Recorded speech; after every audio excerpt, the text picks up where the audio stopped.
वहीं ईरानी जंग पर जर्मनी का स्टेटमेंट है। हमारे पास दो विकल्प मौजूद है। ईरान पर सीधा हमला पहला विकल्प है। जर्मनी की तरफ से ये कहा जा रहा है। तो हाल ही में ये जर्मनी का स्टेटमेंट सामने आया है ईरान को लेकर। देखिए, आप लगातार मिडिल ईस्ट के अंदर हालात देख रहे हैं। इस वक्त जो सिचुएशन बनी हुई है वो वाकई एक बहुत बड़ी टेंशन जरूर है। अब इस जंग में अमेरिका इजराइल के साथ जर्मनी, ब्रिटेन, फ्रांस भी शामिल होने वाले हैं। फ्रांस, जर्मनी और ब्रिटेन ने ईरान के मिसाइल ड्रोन हमलों की कड़ी निंदा की है। तीनों देशों ने संयुक्त बयान में कहा है कि वो अपने हितों और सहयोगियों की रक्षा के लिए जरूरी डिफेंसिव एक्शन लेंगे। अमेरिका इजराइल के साथ मिलकर काम करेंगे। ईरान के हमलों से गल्फ देश प्रभावित हुए हैं, यानी अब युद्ध का दायरा और ज्यादा बढ़ सकता है। यह स्थिति अब और ज्यादा गंभीर होते हुए नजर आ रही है।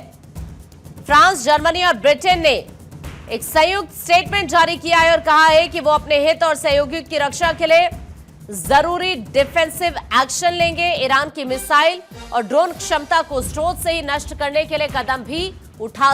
देखिए, युद्ध के बीच में जर्मनी का एक बड़ा स्टेटमेंट है, किसी भी सैन्य टकराव का हिस्सा नहीं बनेंगे, युद्ध में किसी भी तरह की मदद नहीं करेंगे। लेकिन इससे पहले ईरान इजराइल युद्ध की अगर बात करते हैं तो जर्मनी की स्थिति काफी सख्त और इजराइल के समर्थन में नजर आई। जर्मनी ने न केवल ईरान के हमलों की निंदा की बल्कि सैन्य रूप से भी शामिल होने के संकेत दिए। लेकिन अभी स्पष्ट तौर पर कह दिया है जर्मनी की ओर से कि युद्ध में किसी भी तरह की कोई मदद नहीं देने वाले हैं। जर्मनी ने फ्रांस, ब्रिटेन के साथ मिलकर एक संयुक्त बयान इससे पहले जारी किया जिसमें कहा गया था कि वो अपने सहयोगियों और हितों की रक्षा के लिए जरूरी रक्षात्मक कार्रवाई करेंगे। ईरान की मिसाइल क्षमता पर भी प्रहार किया था। जर्मन नेतृत्व ने संकेत दिए कि ईरान की मिसाइल और ड्रोन क्षमता को उसके स्रोत पर ही नष्ट करने के लिए कदम उठा सकते हैं। जर्मनी की नीति के तहत इजराइल की सुरक्षा को वो अपनी जिम्मेदारी मानता है। लेकिन वर्तमान संघर्ष में जर्मनी इजराइल के सैन्य और कूटनीतिक समर्थन के बाद अभी जर्मनी का ये स्टेटमेंट बड़ा इंपॉर्टेंट हो जाता है। इसमें जर्मनी ये कह रहा है कि युद्ध में किसी भी तरह की मदद हम नहीं देने वाले हैं और किसी भी तरह का जो सैन्य टकराव है हम उसका हिस्सा नहीं बनेंगे। युद्ध के कारण हालांकि जो बढ़ता तनाव था उस बीच अपने लोगों के लिए रक्षात्मक कार्रवाई की बात की जा रही थी कि हम अपनी रक्षात्मक कार्रवाई तो करेंगे ही।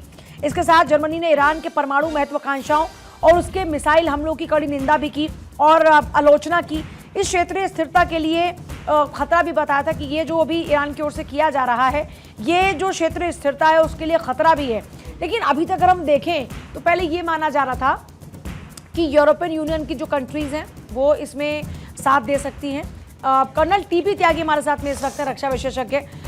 सर, हम लगातार देख रहे हैं कि ये जो युद्ध का विस्तार है वो होता हुआ नजर आ रहा है, लेकिन जर्मनी कह रहा है कि हम युद्ध में पार्टिसिपेट नहीं करेंगे। इसी तरीके से काफ़ी कंट्रीज ऐसी हैं जो अपनी बात तो रख रही हैं कि ईरान ने गलत किया या जो उनकी न्यूक्लियर पावर को लेकर महत्वाकांक्षा है वो गलत है, लेकिन डायरेक्टली इन्वॉल्व नहीं हो रहे हैं। तो ये किस तरह की स्ट्रैटेजी का पार्ट है? देखिए, गलती से या जानबूझ के ईरान की तरफ से 2 मिसाइल साइप्रस की तरफ चली गई। उन मिसाइल्स ने कोई अटैक नहीं किया, लेकिन साइप्रस में, इराक में कई जगह के ऊपर यूनाइटेड किंगडम यानी कि ब्रिटेन के ट्रूप्स तैनात रहते हैं। तो उस समय ब्रिटेन ने ये अनाउंस कर दिया कि हम और फ्रांस और जर्मनी भी ईरान के खिलाफ लड़ेंगे और हम अमेरिका और इजराइल का साथ देंगे। Now this was the first reaction. There after they must have thought something. अब उन्होंने जर्मनी का ये कहना कि हम इजराइल के खिलाफ कि हम इस युद्ध में भाग नहीं लेंगे, इसका ये मतलब नहीं है कि वो ईरान के साथ है।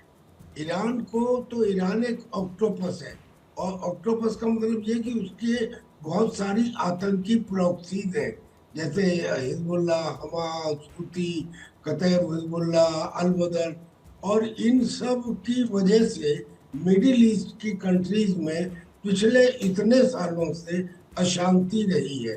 इस बात को यूरोपियन कंट्रीज यानी कि नेटो की कंट्रीज भी पूरी तरह से मानती हैं, समझती हैं, तो वो ईरान के खिलाफ है। लेकिन युद्ध में वो भाग नहीं लेंगे, ये उनका आफ्टर थॉट है, इनिशियल थॉट नहीं था।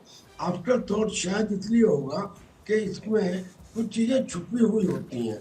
कल को ये बात आने लगेगी कि देखिए ईरान तो अकेला था और ईरान कितने देशों के साथ लड़ा, अमेरिका के, इजराइल के, ब्रिटेन के, जर्मनी के, फ्रांस के, इतने सारे देशों के साथ वो अकेला लड़ा। यानी कि जैसे ऐसा हो जाता है कि किसी आदमी को बैठे बिठाए हीरो बना देना। दिस में भी one of the reason. Second reason is this कि इस वक्त यूरोपियन कंट्रीज जो हैं वो यूक्रेन के युद्ध में उलझी हुई हैं। अगर वो इधर भाग लेती हैं तो उधर बहुत मुमकिन है, क्योंकि it is an opportunity. America इस समय गिरा हुआ है, तो दो अवसर हैं। चाइना को अवसर है कि वो ताइवान के ऊपर कोई एक्शन ले ले, और रशिया को अवसर लेकिन है सर कि अभी वो हाल ही में यूक्रेन के डोनाल्ड ट्रंप अंदर- का एक स्टेटमेंट आया था। उन्होंने कल जब प्रेस कॉन्फ्रेंस की, उन्होंने कहा कि 4 से 5 हफ्ते हमारी तैयारी पूरी है, ये सिचुएशन इसी तरह से बनी रहेगी। सर अगले कुछ घंटों को अगर मैं समझना चाहूँ, अगले जो 72 घंटे हैं वो आपको क्या लगता है कितने इंपॉर्टेंट रहने वाले हैं? क्या आपको लगता है कि ईरान पीछे हटेगा? ईरान की सैन्य शक्ति को मैं आपसे समझना चाहूंगी। अगर सिचुएशन इस तरह की बन रही है, ट्रंप की तैयारी अगर इस तरह की है, तो क्या ईरान झेल पाएगा इजराइल को और अमेरिका को? देखिए, पिछले 72 घंटे जितने इम्पोर्टेंट थे उतने ही इम्पोर्टेंट अगले 72 घंटे रहने वाले हैं। अब जहां तक सवाल है कि ट्रंप ने कहा कि ये युद्ध 4-5 हफ्ते चलेगा, भाई ट्रंप जो है वो कोई कॉन्स्टिट्यूशन ऑफ वर्ल्ड थोड़ा ही है कि जो उन्होंने कह दिया वो हो गया।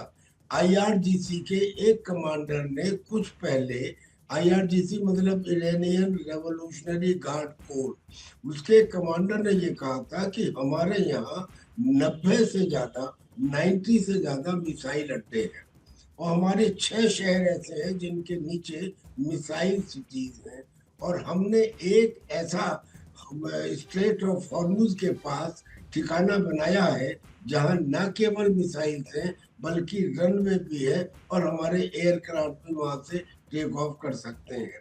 उसने कहा कि अगर हमारा एक मिसाइल अड्डा एक हफ्ते भी अमेरिका के साथ युद्ध में रहता है, अमेरिका और इजराइल के साथ, तो हम अमेरिका को 1 साल से ज्यादा युद्ध में उलझा सकते हैं। ये उनका कहना है। इधर अमेरिका ने उनके मिसाइल अड्डों को, मिसाइल सर मैं अमेरिका को बर्बाद लेकर ये करने- जानना, ठीक मिडिल ईस्ट में जो महाजंग चल रही है, जिस तरीके से हमले हो रहे हैं, कर्नल टीपी त्यागी सर एक बार फिर से मैं आप ही के पास आ रही हूँ सर, क्योंकि अमेरिका को लेकर भी हम बात कर रहे थे सर। जिस तरीके से अमेरिका इस युद्ध में कूदा है और जिस तरीके से वो मिसाइलों का इस्तेमाल कर रहा है, एक के बाद वो हमले कर रहा है, सर क्या अमेरिका के पास इतना स्टॉक है? क्योंकि मैं नहीं कह रही हूँ, पेंटागन के पास कितनी एंटी मिसाइलें बची हैं ये सवाल खड़ा हो गया है, और ये कहा जा रहा है कि जो मिसाइलें हैं लगातार ये घट रही हैं, और अगर इस तरीके से इस्तेमाल होता रहा इन मिसाइलों का तो फिर अमेरिका के पास इतने जल्दी तो स्टॉक नहीं आएगा, क्योंकि जिस तरीके से इस्तेमाल किया जा रहा है उतनी तेजी से वो बनेंगी नहीं।